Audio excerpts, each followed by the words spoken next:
Bienvenido a tu programa matemático favorito, Sweet Numbers. En esta ocasión veremos límites y continuidad. Y lo veremos de dos maneras, de una manera geométrica y de una manera analítica. La manera geométrica se vale del gráfico de la función. ¿Y de qué manera? Entre amigos podemos decir que una función es continua si al dibujar su gráfico no se levanta el lápiz. Para ilustrar esto veamos este ejemplo. Podemos ver que esta función es continua en todo punto, excepto en x es igual a x0. ¿Y por qué? Porque al dibujar su gráfico levanto el lápiz en x es igual a x0. Abstractamente, una función f es continua en el punto x es igual a x0 si se cumple esta condición.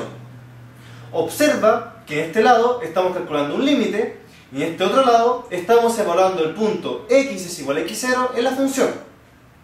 Ahora, en los números reales, para que este límite exista, se requiere que sus límites laterales en ese punto coincidan, es decir, que se cumpla esta condición.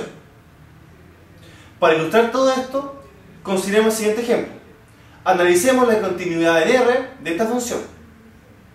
Si x es mayor o igual que 1, f de x es igual a x más 1, que es una función continua. Si f de x es menor que 1, f de x es igual a 2, que también es una función continua. Por lo tanto, en el único punto donde falta estudiar la continuidad es en x es igual a 1.